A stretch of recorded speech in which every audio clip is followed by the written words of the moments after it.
Three, two, one, blast off.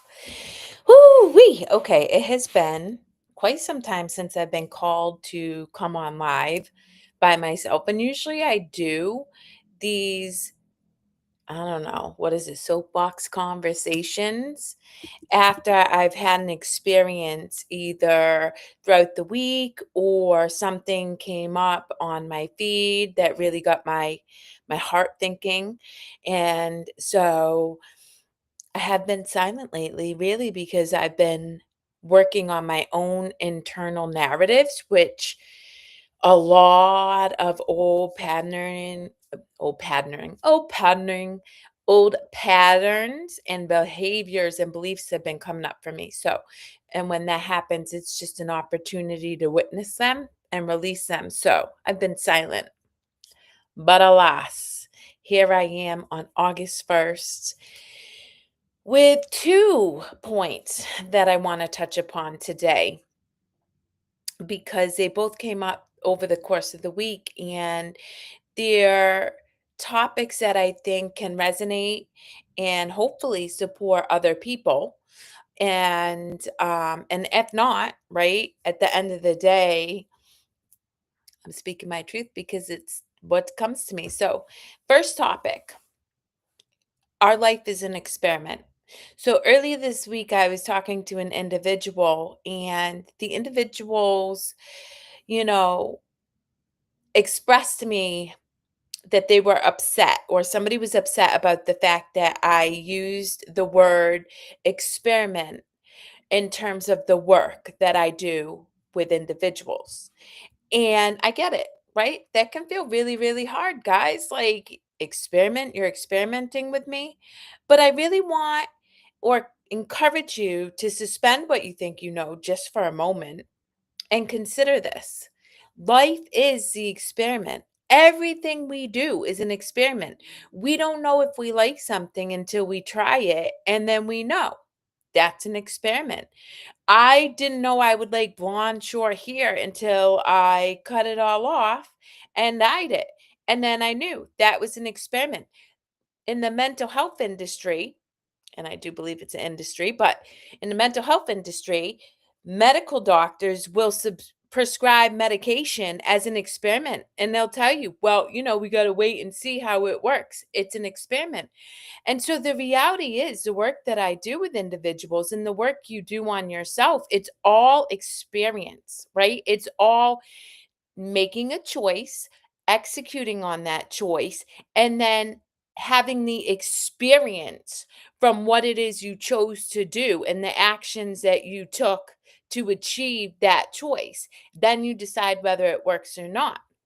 This is exactly why I am not a fan of programs, because programs do just that. They program you to believe that a certain framework, ideology, set of steps is the only way or the way in which you will achieve the result that you desire. And that's simply not true. It's why I encourage people to learn all different tools to take care of their mental, physical, and energetic well being, because a program locks you in and limits you, whereas continuously being open to new tools, strategies, behaviors, thought systems opens you up to have more choices, take more actions, and have more experiences that either one, make you feel good. So that feels good for you and you stick to it. Or two, you don't resonate with, and then you let go of and try something new. And so I really encourage you guys to consider this. We're constantly experimenting. We really are every single day. I don't know what I'm going to achieve when I go to the gym. I go there, I create a set of workout plans that I do, and then I'm going to see what happens. Sometimes I like the move I did, sometimes I don't, whatever the case is, because I was open to trying something new. I then had an experience from that choice, and now I can make an informed choice. And guys, that's what I do when I work with individuals. I cannot assume I know everybody. I am Carrie. My job solely is to hold space and love for people as they start to get curious about themselves and teach them different tools to help them take care of themselves, to choose more nurturing, supportive techniques and behaviors that help them feel empowered. But even in all that work, we're constantly having to experiment with, okay, is breath work the thing that you can commit to right now? Is drinking water and celebrating yourself? Is getting back into the gym something that you want to tackle? It's all being open to new experiences, making a choice, taking action, and then seeing how you feel after having taken action and then making another choice. And that is all what science does all the time when we're looking at how scientists work, right? They don't know what the outcome is. They don't know what the variables are that are going to present themselves. They just have an idea and they put it into action and then they examine the results and they then make a new choice. And that's what I encourage you guys to do. And when you do that with an open mind, not from a place of judgment, but curiosity, kindness, compassion, love, well, then you learn new things about yourself, you learn new ways of being, you're open to new experiences, and you truly embody the idea of being empowered rather than being conditioned and just going along to get along and listening to whatever program you're told that you need to subscribe to in order to be a happy, whole individual. Because the truth is, you're already whole, you're already worthy. So, how do we get you to know that truth about you? And the only way for you to truly experience that, make a choice, take the actions, examine the outcome, rinse and repeat. The second topic I want to bring up, and I touched on this yesterday when I was talking to Yanko, but it's something I really want to drive home as a point for people.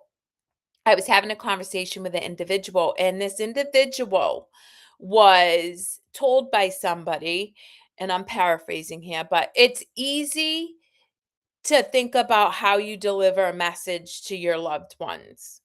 That's what was told to this individual. And we had this conversation. And this is what I propose for you guys to consider.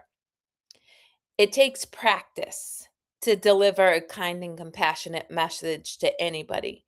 It is not easy. And I can tell you why. Because one, I'm a person with verbal diarrhea and I can pop off at the mouth anytime. And I did for many years without thought of how my words were impacting the other person. Just didn't think. But that's what I knew. That was what was observed. That was what was role modeled in my world. So why would I know how to deliver a kind and compassionate and loving message to my loved ones, to my coworkers, to my children? I didn't know any better. And so what I propose for you guys to consider is it's not as easy as you might think to consider how you deliver a message, but it is possible. And it means that it takes work, it takes effort, and it takes being mindful of how you're feeling when you're about to share something with another individual and knowing the individual in front of you. Because the reality is I could give a message to Nana one way and my daughter could receive the same message very differently. So it's being aware of what you're communicating and who you're communicating to. And all of that never came easy to me. Never. I made so many messes, particularly when I was a leader in corporate America, because I was learning as I went through life how to share what it was I wanted to convey in a way that could at least be received, or if nothing else, was delivered in a kind and compassionate way. So, in a day and age where our nervous systems are constantly being bombarded by alerts and stuff, when we've been conditioned to just pop off and speak what we think, I really encourage you to think about the fact that it's not easy to communicate kindly and compassionately. It takes effort, it requires work. It's doable because I do it all the time now, but I spent many years fumbling my words, hurting people I love, really having to think about how and when I was going to share what it is I needed to share and to whom, so that I could deliver a message with kindness and compassion. So, if anybody's out there and you're thinking, oh, I wish I could communicate more clearly, best advice I can ever give you: breath work. And when you're like, wait a minute, what's breath work have to do with communicating clearly? Well, when we're in information overload and we're constantly reacting to the email that came in, reacting to the message that came in, reacting to my daughter walking in the door, reacting to the phone going off, reacting to whatever, right? You can't pause. Like, you're busy, busy, busy. So when you practice 30 seconds of breath work every day, it teaches you that when that email comes in, that message comes in, your daughter comes in, you're on the phone, breathe. And then your nervous system is calm and you make a more informed choice. And then you're able to communicate more compassionately and kindly because you're coming from a place of regulation rather than dysregulation. That's just my 2 cents on that. And I encourage you, having pretty much grown up on the streets, having verbal diarrhea of the mouth, having offended more people in my formative years than I care to admit. The reality is communicating with clarity and compassion and kindness and delivering a tough message with love. It does not come easy. It takes practice, but it is worth the effort, because how people respond to you feels better, but even more, your external circumstances change, because as you give out love, you receive love. So that is Carrie's soapbox on this August 1st, 2026. And it's always fun to come on here and share whatever it is that's on my heart in any given moment. I wish you all a joy, laughter, love, curious filled weekend. And Nana and I going to the African Festival in Worcester later tonight. I'm super excited. Tomorrow I'm celebrating my 6-year anniversary with Nana. So I got lots of fun stuff planned, but I hope that whatever it is you do, the most important thing you do is bestow curiosity, kindness, love, compassion, and empathy upon yourself. Because when you can give that to yourself, you naturally display that towards others.